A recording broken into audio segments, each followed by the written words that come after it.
ప్రజాపాలన అనగానేమి?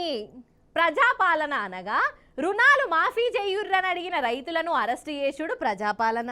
నిజాలు బయటికి తెచ్చే విలేకరుల మీద రుబాబు చేసుడు ప్రజాపాలన. వరద బాధితులకు సాయంగా పోయి వాళ్లకు కడుపు నిండా తిండి పెట్టినోళ్ళ మీద దాడి చేసుడు ప్రజాపాలన. బడి పిలగాండ్లను రోడ్డు మీదికి పట్కచ్చుడు ప్రజాపాలన. చదువులు చెప్పే టీచర్ల కొలువు తీసేసుడు ప్రజాపాలన. సోషల్ మీడియాల తప్పులు ఎత్తి చూయించిన వాళ్ళను జైలుకు పంపుడు కూడా ప్రజాపాలననే. అయ్యో ఏందోళ్ళ గట్ల చూస్తాన్రు. కొన్నొద్దుల సంధి మన రాష్ట్రంలో జరుగుతున్న రామాయణం చూసి జనాలే ఇగో ఇట్లా ప్రజాపాలనకు గిదా అసలైన జవాబు అని అనుకుంటాండ్రు.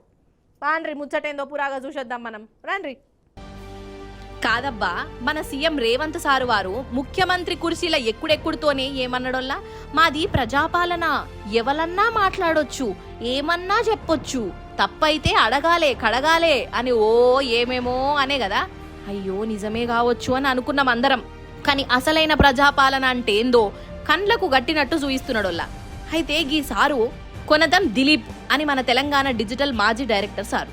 అయితే తెలంగాణలో జనం పడుతున్న అవస్థ, వాళ్ళ గోస, రేవంత్ సారు ఎత్తన్న తప్పులు, ప్రభుత్వంతోని జనం పడుతున్న అవస్థలు ఇగో ఇవన్నీ సోషల్ మీడియాలో పెడతాడు. కథమిగా సారు మీద కండ్ల మంటతనం పెట్టుకున్నట్టున్నది. గట్లెట్లా అడుగుతాడు, గట్లెట్లా నిలదీస్తాడు, గట్లెట్లా తప్పులు ఎత్తి చూపుతాడు అని అనుకున్నారో ఏం పాడో గాని పోలీసులు అరెస్ట్ చేసిర్రు. ఇదా ప్రజాపాలన అంటే? అరే ఇది తప్పు, జనం తక్లీఫ్లు పడతాండ్రు అని చెప్పుడు కూడా తప్పేనా? కథకు నా వాడెత్తు.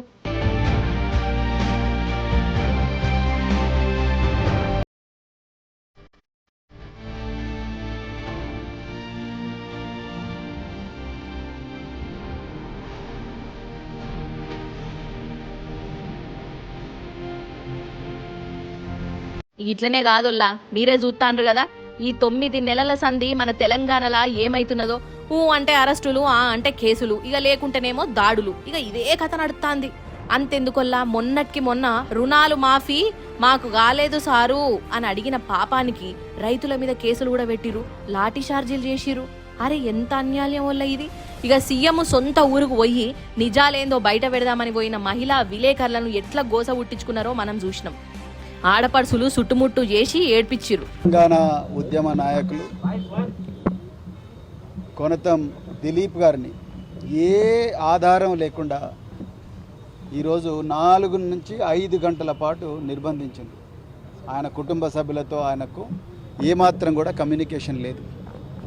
మేము ఇక్కడికి వస్తే ఇక్కడి నుండి మరి పోలీసులు మాతో మాట్లాడడానికి కూడా సంబంధిత ఆఫీసర్లు ఇష్టంగా లేరు. ఏ ఆధారం ఉందో చూపించమంటే చూపించారు. తెలుగు స్క్రైబ్ అనే ట్విట్టర్ హ్యాండిల్కు కొనతం దిలీప్కు ఏ మాత్రం కూడా సంబంధం లేదు. అది ఉంటే ఎస్టాబ్లిష్ చేయండి, అదేమన్నా ఆధారం ఉంటే చూపించండి అంటే చూపించారు.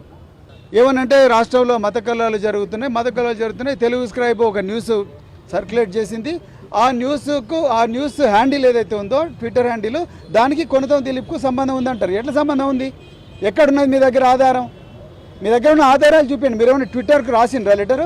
ట్విట్టర్ మీకు ఏమైనా చెప్పిందా ఇది కొనతం దిలీప్కి సంబంధం ఉందని? ఏ మాత్రం ఆధారం లేకుండా తీసుకొచ్చి ఇలా కొనతం దిలీప్ గారిని కూసబెట్టిండ్రు.